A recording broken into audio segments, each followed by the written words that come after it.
우리 이제 조금 전에 우리 성원에 읽은 이 말씀을 보면은 이제 다윗이 하나님 얼마나 사랑했는지, 얼마나 그분을 참 예배하고 그분을 이렇게 높이기를 기뻐하는지 그 모습을 보여줍니다.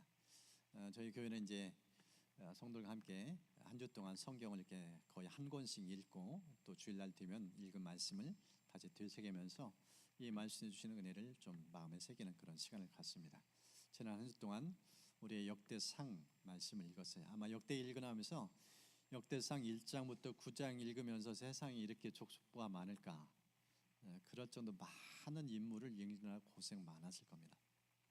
성경 읽다가 좀 힘든 부분이 몇 군데 있는데 그 중에 하나가 이제 출애굽기 읽다가 그 성막할 때 성막을 설명하는 거 또 다시 또 그걸 어떻게 짓는지 그 반복적인 구절을 볼 때 조금 힘겨운 부분이 있고, 그러다가 이제 레위기 읽을 때 이게 도대체 무슨 제사인가 너무 힘들어서 레위기 때 성경 읽는 것을 좀 포기한 분들이 있는데, 진짜 어려운 부분은 학자들이, 성경 전문적으로 연구한 학자들이 하는 얘기는 진짜 위기는 역대상이다.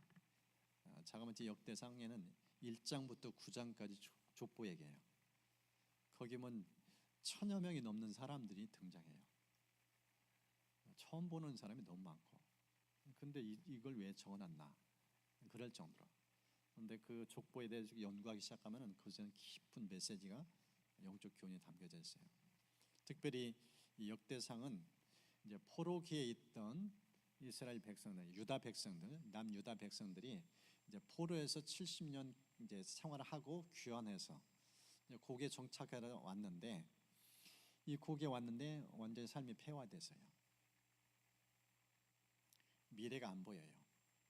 성전도 회파되고, 이런 상황 속에서 그들의 정체성이 성전에 있기 때문에 성전에 대한 부분을 이 성경에 많이 강조했습니다. 특별히 다윗이 어떤 마음 가지고 성전을 지으려고 했는지, 그리고 이 성전을 지으면서 하나님을 어떻게 다윗이 드럽혔는지, 그것을 우리에게 보여줍니다. 이 본문을 함께 살펴보면서 우리가 어떤 마음을 하나님을 예배하며 살 것인지, 이 다윗이 예배한 하나님을 우리 같이 살펴보면서 우리도 진짜 예배의 즐거움을 느끼고 또 그런 하나님의 영원하게 하는 그런 삶이 되시기를 주님을 축복합니다. 이 본문을 보면은 10절에 이런 말씀이 있습니다. 다윗이 온 회중 앞에서 여호와를 송축하여 이르되 우리의 조상 이스라엘 하나님 여호와여, 주는 영원부터 영원까지 송축을 받으시옵소서. 이걸 우리 이제 다음 세대도 있기 때문에 좀 쉬운 버전, 쉬운 성경을 이렇게 번역을 했어요. 다윗이 모여 있는 모든 백성 앞에서 여호와를 찬양했습니다. 여호와여, 여호와를 찬양합니다. 여호와께서 우리 조상 이스라엘 하나님이십니다. 여호와를 영원토록 찬양합니다. 송축하면 우리 다음 세대는 무슨 말인지 못 알아들어요. 근데 이것을 쉬운 성경에서는 찬양합니다. 하나님을 예배한다는, 소리를 높여서 하나님을 이렇게 경배하는 그 모습을 이제 보여줍니다. 13절도 이렇게 표현해요. 우리 하나님의 이제 우리가 주께 감사하며 주의 영원한 이름을 찬양하나이다. 쉬운 번역은 이렇게 했어요. 우리 하나님 감사합니다. 주의 영광스러운 이름을 찬양합니다. 감사하고 찬양하고 있어요. 하나님을 예배하는 거예요. 이 다윗의 마음속에서는 하나님이 너무 좋아요. 그런 머리로 지식 전하는 하나님이라 삶 속의 하나님을 정말 많이 체험을 했어요. 체험적으로 하나님을 알면서 하나님이 얼마나 좋으신지, 그 선하심, 인자하심, 자상하심, 사랑이 풍성한 하나님을 온몸으로 그걸 느끼고 맛보면서 지금 백성들 앞에서 이제 왕이 되어서 하나님을 예배하는 모습을 성경에 보여주고 있어요. 그가 만난 하나님 어떤 분인가, 그리고 그가 하나님을 어떻게 예배했는가, 오늘 성경을 통해 세 가지 하나님을 예배하는 모습을 우리 같이 살펴봅니다. 첫 번째가요, 만물의 소유 주신 하나님을 예배하는 모습이세요. 크고 놀라우신 하나님. 오늘 성경 보시면 11절, 여호와여, 위대하심과 권능과 영광과 승리와 위엄이 다 주께 속하였사오니 천지에 있는 것이 다 주의 것이로소이다. 지금 저 말씀을 보면은 저 노란색으로 표시된 부분, 모든 것이 하나님의 것이다, 이 표현을 했어요. 이 말씀을 통해서 오늘 성경은 구체적으로 하나님이 어떤 분이신지를 이 네 가지 측면에서 다윗이 좀 섬세하게 표현한 모습입니다. 그 첫 번째, 하나님이 크신 분, 크신 하나님의 모습을 위대하신 모습으로 소개하고 있는데, 이것을 시편 139편은 그가 이렇게 달리 표현하고 있음을 보게 돼요. 내가 주의 영을 떠나 어디로 갈 수 있겠습니까? 내가 주가 계신 곳을 떠나 어디로 도망갈 수 있겠습니까? 만일 내가 하늘 위로 올라간다 해도 주는 거기 계십니다.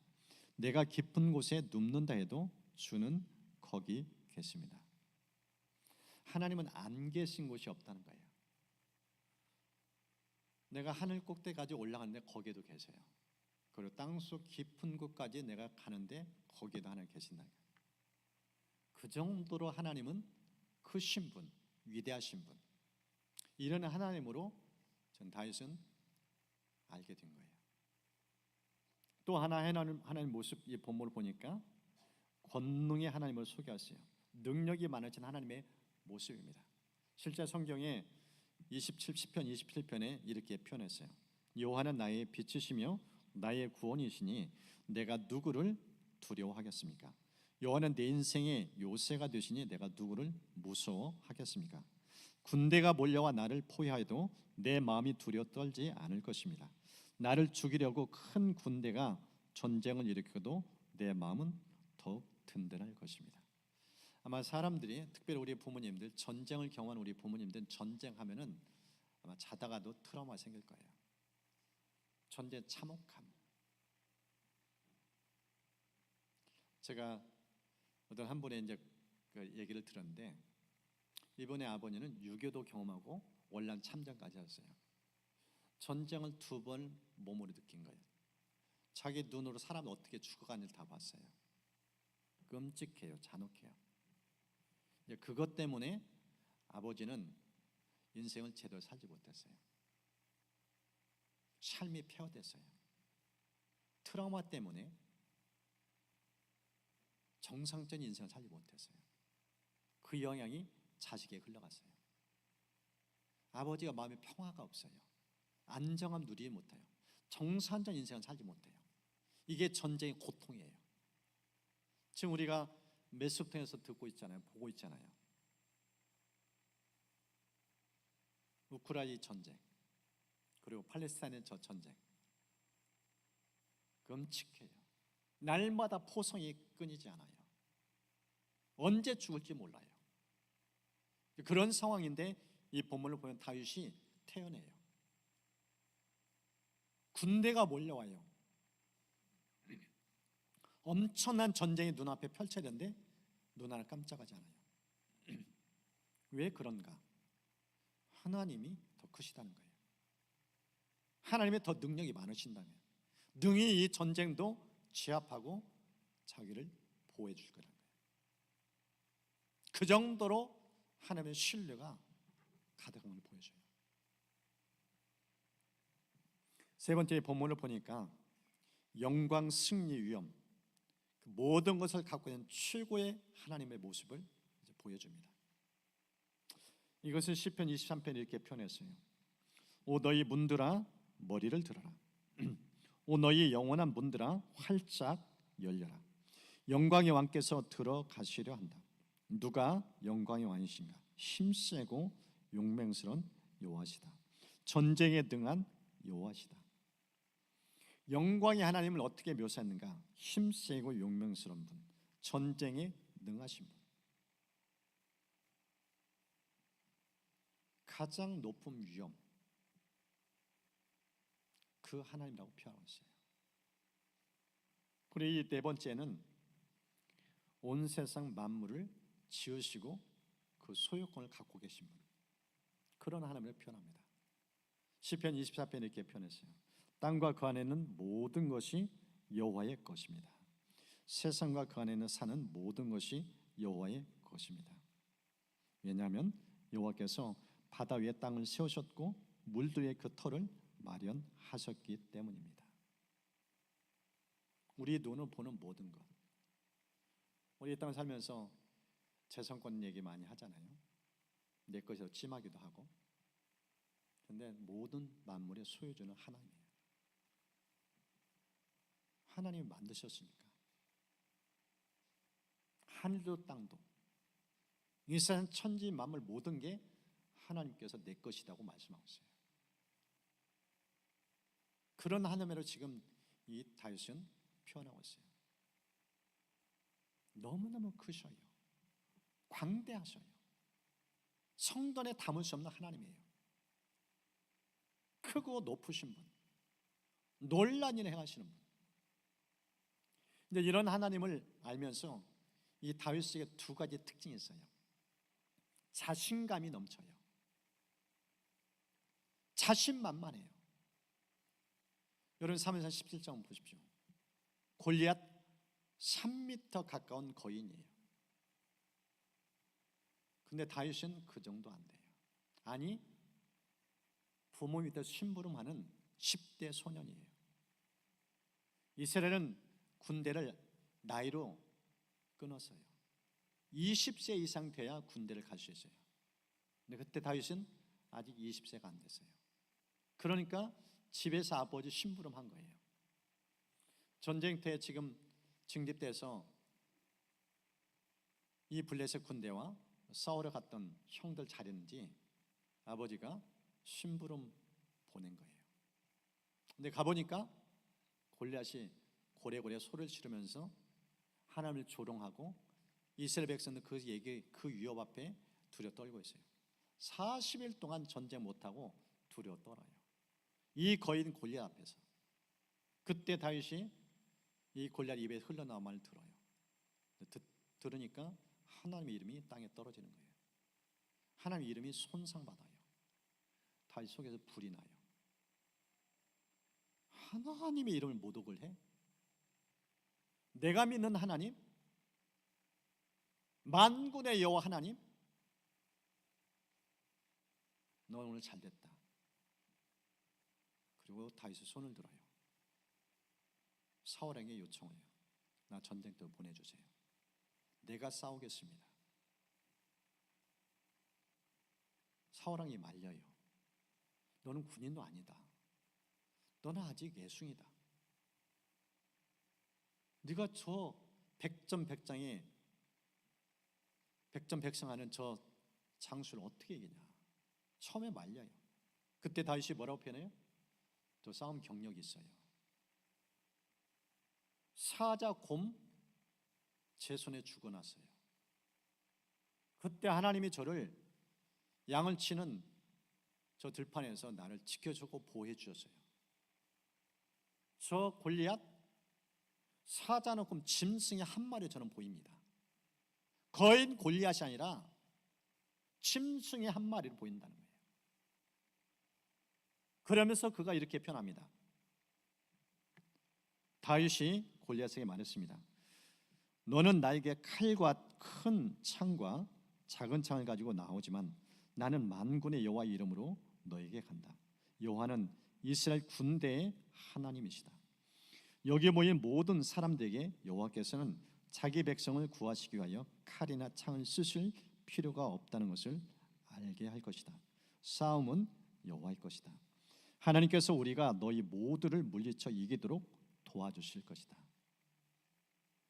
지금 골리앗은요 엄청난 큰 칼을 가지고 와요. 방패를 가지고 와요. 그런데 다윗은 칼도 창도 없고 방패도 없어요. 그 손에 들린 것은 돌, 물맷돌 5개인데 하나만 지금 쌩쌩 돌리면서 골리앗에 나가는 거예요. 근데 4개 더 5개 던져서 죽지 않고 첫 방에 이 골리앗을 때려 눕혀요. 성경이 이렇게 기록했어요. 이처럼 다윗은 물매와 돌 하나만 가지고 블레셋 사람을 물리쳐 이겼습니다. 다윗은 그 사람을 돌로 맞춰 죽였습니다. 다윗은 손에 칼도 가지고 있지 않았습니다. 거인 골리앗은 칼, 다윗은 물매. 게임이 안 돼요. 질 수밖에 없어요. 근데 이 싸움은 누가 싸웠나? 다윗의 편 그대로예요. 이 싸움은 창과 칼의 싸움이 아니다. 하나님과 너와 싸움이다. 네가 지금 하나님을 조롱했지? 네가 조롱하는 하나님 어떤 분이 내가 똑똑하게 보여주마. 너는 하나님 손에 죽게 돼 있어. 그 얘기를 꺼낸 거예요. 여러분, 우리가요 하나님을 제대로 믿으면은요 대범해져요. 자신만만해요. 우리 조금 전에 희수가 인생 이제 10대 시절 여러 도전들 또 유혹들 그 앞에서 때로는 주눅 들고 힘든 그 마음이 느껴져요. 기도 가운데. 그런데 지금 이 다윗은 10대 소년이에요. 희수 나이의 또래의 그 나이예요. 근데 그때 다윗은 골리앗과 맞짱을 떴어요. 그리고 그 백전도장을 한 방에 제압했어요. 어떻게 해요? 믿음이에요. 하나님은 분명 믿음이 있으면은 골리앗 두려 떨지 않아요. 자신이 있어요. 싸우자고 나가는 거예요. 손을 들고 싸움터 나가는 거예요. 이게 믿음이에요. 하나님은 얼마나 크신지, 얼마나 위대하신지, 그 능력이 얼마나 큰지. 다윗은 하나님의 오물 체험하면서 그 자신감이 하늘 찔 것처럼 충만했어요. 여러분, 예수 믿는 거요 죽은 하나님 믿는 게 아니에요. 살아계신 분이에요. 능하신 분이에요. 다윗은 어려웠다 체험했어요. 이 믿음을 일찍부터 기르는 게 필요합니다. 그래서 무엇보다도 인생의 도전이 역경이 많을수록 이것을 기회로 여겨야 돼요. 우리 부모님도 마찬가지고. 신앙은 언제 강화되는가? 언제 믿음이 근육이 강화되는가? 역경, 시련, 도전 만날 때예요. 그 역경, 시련은 우리를 무릎 꿇게 만든 것이 오히려 믿음의 그 능력을 발휘하는 때로 삼아줘요. 저는 대학 시절에 선교단체 훈련을 받으면서 20대 시절에 믿음이 무엇인지 참 많이 배웠어요. 그 선교단 훈련은요 있는 것에 출발하는 거예요. 무에서 출발해요. 돈도 없어요. 해보지도 않은 일이에요. 그런데 그 현장, 그 사역 앞에 그냥 몸으로 부딪혀요. 아무것도 없는데 하나님의 일하심이 나타나요. 그 단체의 핵심은 무엇인가? 기도예요. 기도에 이런 유가 나타날 수 없다. 기도는 만사를 일으킨다. 위대한 기적은 믿음의 기도 때문에 나타난다. 입을 열어 기도하는 훈련을 시켜요. 기도보다 성령보다 앞서지 말라. 하나님을 신뢰하고 그 능력의 하나님께 기도하기 시작하면 역사가 일어나요. 능력이 일어나요. 초자진 하나님의 일하심이 충만하게 나타납니다. 여러분, 세상이 큰 게 아니에요. 하나님은 세상보다 크셔요.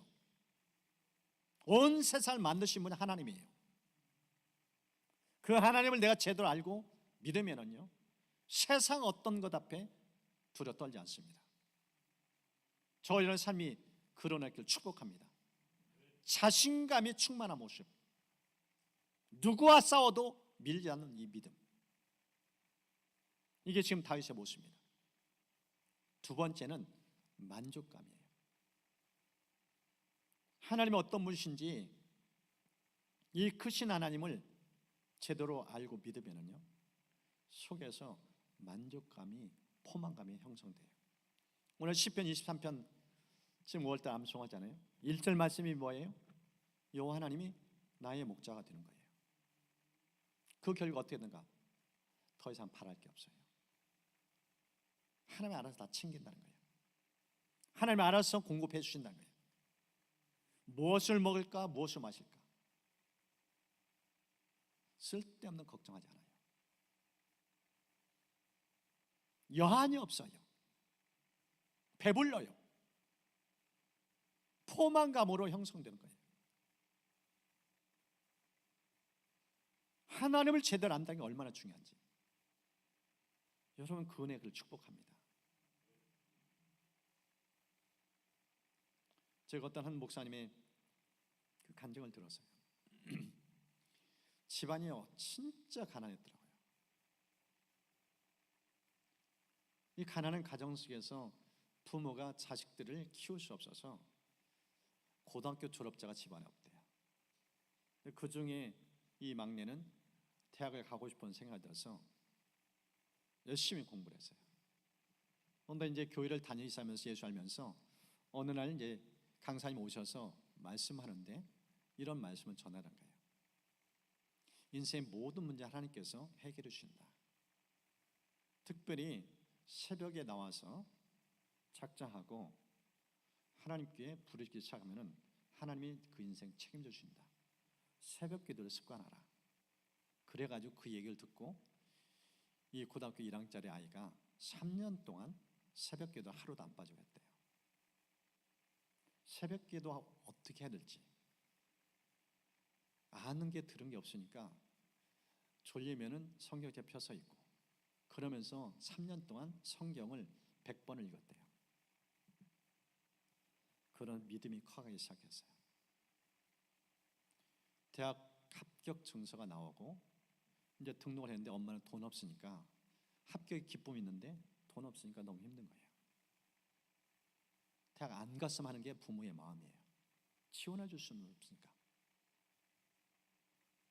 그런데 이 아들은 하나님이 대학 합격하면 대학도 보낼 것이다. 그 믿음이 있었어요.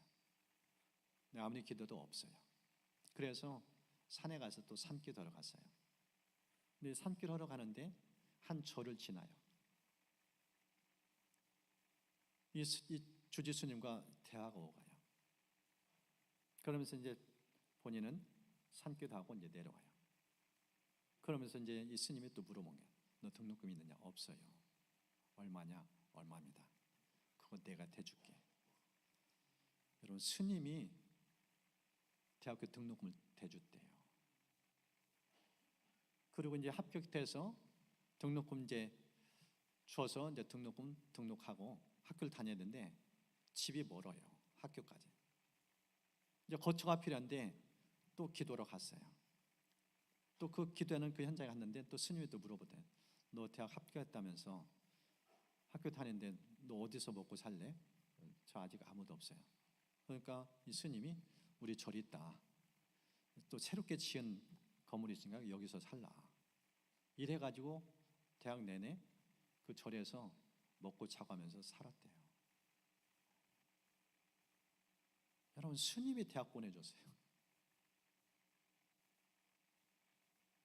희한하게 하나님 인도해 가셔요. 부산에 가면 세계로 교회라고 있어요. 소년모 목사님의 간증이에요. 아무것도 없었어요. 돈 한 푼 없는 가정, 찢어지듯 가는 가정, 새벽마다 부르짖고 하나님께 은혜를 구하니까 길이 열려요. 스님까지 움직여서 등록금 대줄 정도로 거쳐도 하나님께서 예비를 맡겨. 이런 하나님을 체험해야 믿음이 대범해져요.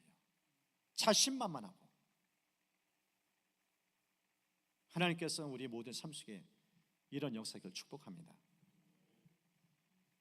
이 두 번째 모습 보면은 다윗이 예배했던 하나님은 만물의 통치자. 첫 번째 만물의 소유주요, 두 번째는 만물의 통치자의 모습을 보여줍니다. 하나님께서 모든 걸 다스린다. 오늘 본문의 11절 하반절 보십시오. 여호와의 주권도 주께 속하였사오니 주는 높으사 만물의 머리이십니다. 쉬운 성경 이렇게 번역했어요. 나라도 주의 것입니다. 여호와여 주는 모든 것을 다스리시는 분이십니다. 하나님께서 전능자로 손대지 않는 게 없다는 거예요. 실제 예수님께서 이 땅 오셔서 이 산상수 메시지를 전해주면서 이 마태복음 6장을 보면은 하나님께 어떻게 인생사에 관련한지 이 피조 세계를 주관하시는 걸 보여줘요. 공중나는 새를 말씀하셔요. 이렇게 말씀합니다. 하늘은 새를 봐라. 새는 심지도 않고 거두지도 않고 창고에 쌓아두지도 않는다. 그러나 하늘에 계신 너희 아버지께서 새들을 먹이신다. 너희는 새보다 훨씬 더 귀하지 않느냐. 여러분, 새의 특징은 뭔지 아세요? 근심 걱정이 없어요. 오늘 어디서 먹을까? 내일 어떻게 먹을까? 먹고 사는 문제에 새들은 염려가 없어요. 표현을 보세요. 심지도 않는다, 거두지도 않는다, 창고도 없다. 그런데 새들이 살아가요. 새들의 믿음이에요. 하나님 먹이신다는 거예요. 그런 말씀입니다. 들의 백합화 주님이 말씀하셔요. 하나님께서 오늘 있다가 내일이면 불쑥에 던져도 들풀도 이렇게 입히시는데 너희를 더 소중하게 입히시지 않겠느냐. 믿음이 적은 자들아. 하루살이에요. 오늘 피었다 내일 치어요. 저 들의 백합화 보세요. 저 모든 피조물을 누가 돌보시느냐? 하나님이 자상하게 돌보신다. 그 얘기를 지금 들려주고 있는 겁니다. 심지어 주님은 참새까지도 예화를 쓰셔요. 참새 2마리가 동전 1개에 팔리지 않느냐. 그러나 너희 아버지가 아니고서는 한 마리도 땅에 떨어질 수 없다. 저 참새 보세요. 시장에서 팔리는 참새요. 저 팔리는 참새 하나님께서 허락하지 않으면 팔릴 수 없다는 거예요. 그 정도까지 작은 민물 하나님의 관여 속에 일어나고 있다는 겁니다. 어느 정도까지인가? 우리 머리카락 얘기를 꺼내요. 심지어 너희 머리카락의 수가지도 하나님은 다 아신다. 여러분 머리카락 세보셨나요? 이 자료를 보니까 적게는 8만 개에서 많게는 12만 개가 우리의 머리에 머리카락이 있더라고요. 하루에 빠지는 머리카락 숫자, 서양 사람 100개 정도, 동양 사람은 50개 정도. 여러분, 하나님 우리 머리카락 숫자까지 다 알고 계신대요. 세고 계신대요. 그 정도로 자상하게 우리 인생을 관심 갖고 돌보신다는 거예요. 이런 하나님의 통치, 모든 세상을 하나님께서 다신다 사실 알면은 어떤 태도가 나온가? 첫 번째가요, 염려하지 않아요. 여러분 성경 보십시오. 우리 마태복음 6장 31절 좀 함께 읽겠습니다. 그러므로 무엇을 먹을까, 무엇을 마실까, 혹은 무엇을 입을까 하면서 걱정하지 마라. 제가 이 말씀을 준비하면서 한 책을 보니까 이렇게 표현하셨어요. 근심 걱정에 대해서 인생을 내가 끌고 가려는 힘. 근심 걱정은 어떻게 정했는가? 인생을 내가 끌고 가려는 힘. 무슨 뜻일까? 내가 인생 주인으로 한다는 거예요. 염려하는 사람 특징 보십시오. 하나님 부재해요. 하나님이 없어요. 이렇게 부연 설명합니다. 근심이 우리 안에 가득한 것은 우리의 불신앙과 낙심 때문이다. 하나님의 아버지로서 우리를 돌봐주실 것이라고 믿지 않기 때문에 걱정이 시작된다. 고아처럼 산다는 거예요. 이분은 하나님 아버지라 하는데 실제로는 하나님이 죽었다는 거예요. 그런 죽은 믿음을 갖고 살아니까 염려 걱정이 끊이지 않는다는 거예요. 얼마나 불신이 가득 찬지 이런 불효자식이 없다는 거예요. 근심 걱정하는 불효자예요. 그런 메시지입니다. 두 번째는 두려워하지 않아요. 성경 보십시오. 그러므로 두려워 마라. 너희는 참새 여러 마리보다 훨씬 더 귀하다. 하나님의 통치 영역이 안 미친 곳이 없잖아요. 참새까지 머리카락 숫자까지 세시는 하나님인데 그 정도로 자상하게 섬세하게 돌보시는데 두려워 떨 필요가 있어요? 미래를 걱정할 필요가 있어요? 하나님 영원토록 살아계시잖아요. 내 미래를 알고 계시잖아요. 죽음 이후까지도 알고 있잖아요. 영생의 하나님이라고 표현하고 있어요. 하나님의 믿음을 얼마나 제대로 가질지 그것을 말씀합니다. 이런 하나님을 제대로 믿어야 참된 예배를 살 수 있다는 거예요. 세 번째는요, 만물의 주인이에요. 이 다윗이 찬양했던 예배했던 하나님은 만물의 주인. 여러분 12절을 보십시오. 우리 12절은 좀 함께 한 목소리 읽겠습니다. 부와 귀가 주께로 말미암고 또 주는 만물의 주제가 되사 손에 권세와 능력이 있사오니 모든 사람을 크게 하심과 강하게 하심이 주의 손에 있나이다. 이건 전 12절 보십시오. 주란 단어가 몇 번 나오는지 3번 반복적으로. 여러분 주란 뜻이 뭐예요? 주권자라는 뜻이에요. 모든 하나님 마음대로 한다는 뜻이에요. 하나님 손길대로 모든 게 되어진다는 거예요. 인간의 노력, 인간의 수고 물론 필요는 하지만은 그건 없어도 된다는 거예요. 지금 다윗이 자기 입으로 한 고백이 뭔가? 내가 왕이 된 거, 내가 꿈을 꾸고 열심히 피땀 흘려 수고하고 공부해서 정계 입문해서 백성의 지지를 받아서 왕이 됐다? 그렇지 않아요. 하나님이 손을 들어서 저 푸른 초장에서 왕궁에 앉혔다. 그 순간 왕이 되었다.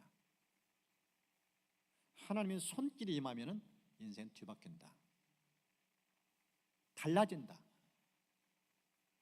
모든 사람을 크게 하심과 강하심이 오직 주의 손에 있나이다. 하나님의 손길. 내 인생의 주인은 내가 아니라 여호와 하나님. 이 믿음이에요. 이 믿음이 있으면 두 가지 태도를 취하게 됩니다. 첫 번째가 무엇인가? 하나님께 물어요. 주님께 물어요. 내 인생의 주권자가 주님이시니까 내 마음대로 행동하지 않아요. 묻고 인도를 받아요. 성경 보십시오. 그 일날 백성이 나를 사울에게 넘겨줄까요? 사울은 정말 그 일날로 올까요? 일세 하나님 여호와여 주님의 종에게 말씀해 주십시오. 여호와께서 대답하셨습니다. 사울이 내려올 것이다. 이 장면은 어떤 내용인가? 사울 왕이 다윗을 너무 미워하고 적대시했어요. 왜 그런가? 골리앗과 싸우면서 백성들이 다윗에 완전히 반했어요. 세상에 이런 10대가 그 전쟁에 등한 골리앗을 때려 눕혔다니, 그것도 한 방에. 뭇 여인들의 칭송을 받아요. 그 순간 사울은 없어요. 인기에서 멀어져 가요. 다윗이 주목받아요. 그때 사울의 마음이 뒤틀려요. 시기 질투심으로 가득 차요. 정적이구나. 구국의 영혼을 보지 않고 자기 앞길을 가로막는 정적으로 여겨요. 그때부터 다윗을 미워해요. 그리고 죽이려고 혈안이 돼요. 그러기를 10여 년.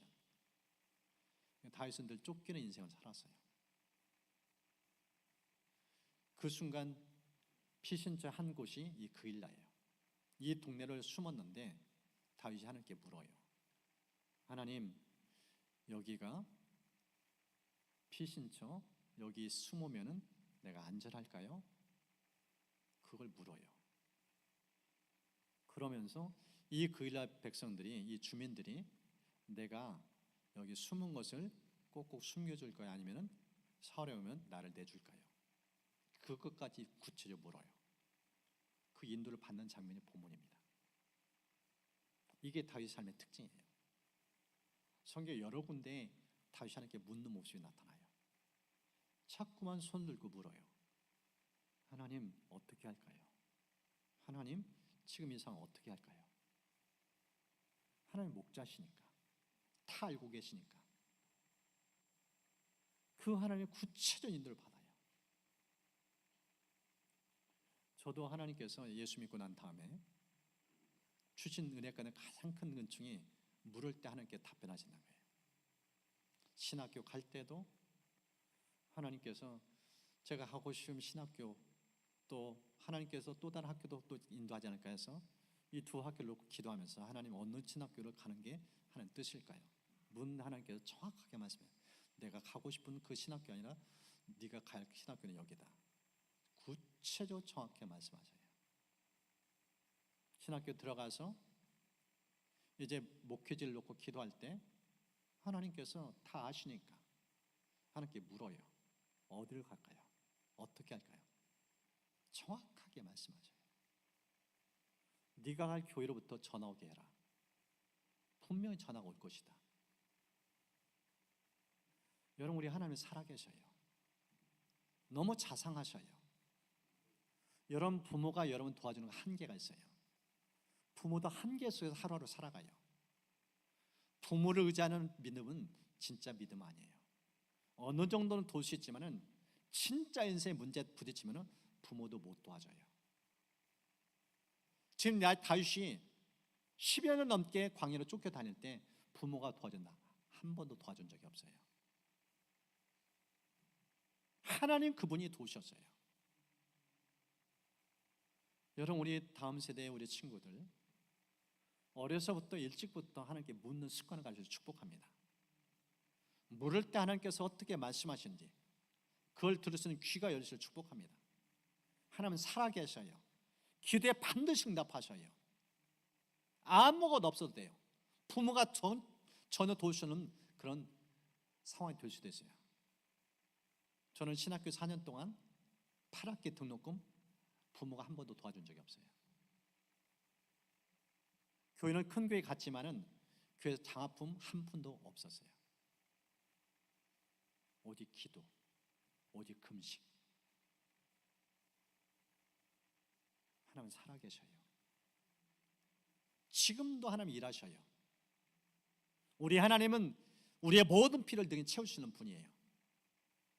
미래사 염려하지 마세요. 다 계획이 있어요. 다 아셔요. 그래서 대학을 갈 때 어느 대학 갈 것인지, 어느 과를 선택해야 할 것인지, 사람들 얘기, 진로 지도하는 선생님 얘기 물론 참고는 필요해요. 근데 진짜 중요한 것은 여러분 인생의 주인 되시는 하나님, 그분께 물어야 돼요. 점수 잘 나왔다고 해서 이 학교 하고 여러분 그런 식으로 가면 안 돼요. 하나님께 묻는 게 습관화돼야 돼요. 물으면 주님께서 인도하셔요. 그게 일찍부터 몸에 배일 때 여러분 삶 속에 하나님의 체험담이 날에 갈수록 넘쳐나요. 두 번째 모습, 만물의 주인 되신 하나님. 그 하나님 어떤 분이 제도 알면은 두 번째 특징은 순종을 잘해요. 성경은 다윗에 대해서 얼마나 순종했는지 이 성경에 두 번에 반복된 이 표현이 있습니다. 열왕기상 11장인데 내가 선택한 내 종 다윗이 내 계명과 규례를 지킨 것을 생각하여 솔로몬이 살아있는 동안에는 그의 나라를 다 빼앗지 않고 왕으로 있게 해주겠다. 지금 이 내용은, 이 말씀은 솔로몬이 하나님께서 경고를 두 번에 해주셨어요. 이방 여인 가까이지 말라. 우상 숭배의 여인들 가까이면 너 영향받는다. 너 하나님 떠난다. 조심하라. 두 번이나 경고를 했는데 듣지 않아서 불순종했어요. 그래 하나님이 그 나라를 찢어서 남북으로 분열시킬 것을 말씀해요. 그런데 솔로몬 당대는 하지 않고 그 아들의 때에 나라를 나눠준다는 거예요. 왜 그런가? 아버지 다윗을 생각해서. 아버지 다윗과 맺은 언약이 있기 때문에. 근데 다윗은 하나님을 어떻게 기억하는가? 하나님 말씀에 순종을 했다. 순종을 잘하는 사람, 하나님이 기억하는 다윗의 모습은 순종맨이에요. 연이어 이렇게 말씀합니다. 내가 보기에 옳은 일을 하기만 하면 나는 너와 함께 하겠다. 너는 내 명령을 지켜라. 다윗처럼 내 율법과 계명을 지키면 너와 함께 해주겠다. 다윗에게 해준 것처럼 내 집안을 왕의 집안에서 끊이지 않게 하겠다. 이게 북왕국 이스라엘 왕이 된 내정된 여로보암에게 주신 말씀이에요. 북왕국 초대 왕인 이 여로보암, 그를 향해 하나님이 다윗의 얘기를 꺼낸 거예요. 왜 꺼내는가? 너 정치 똑바로 해라. 왕으로서 나라를 다스리는 길은 다윗이 모델이다. 다윗이 어떻게 살았는지 똑똑히 기억하고 그대로 살라. 그러면 이 북왕국 내가 책임져 주마. 네 자손 대대로 왕권을 이어가게 해주겠다. 이 약속을 해줘요. 하나님이 기억하는 다윗은 철저한 순종이에요. 하나님 무슨 말씀하는지 순종을 해요. 제가 요즘 그 순종 훈련을 계속 해가고 있어요. 하나님, 오늘도 제가 무엇을 해야 할지 말씀하세요. 말씀만 하시면 제가 즉각 순종하겠습니다. 여러분, 믿음은요, 순종 훈련이에요. 믿음이 있다는 것은 말씀에 반응을 잘한다는 뜻이에요. 말씀을 듣고 순종하는 건 그 믿음 아니에요. 행동으로 나타나야 돼요.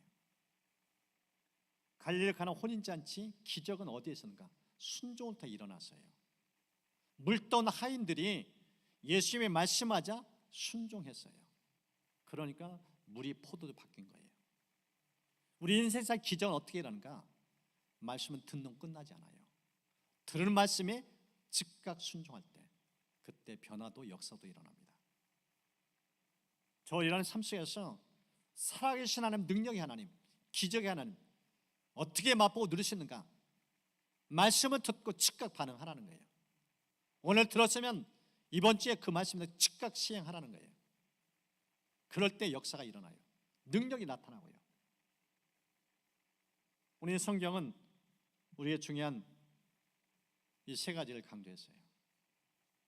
하나님 어떤 분인가? 만물의 소유주.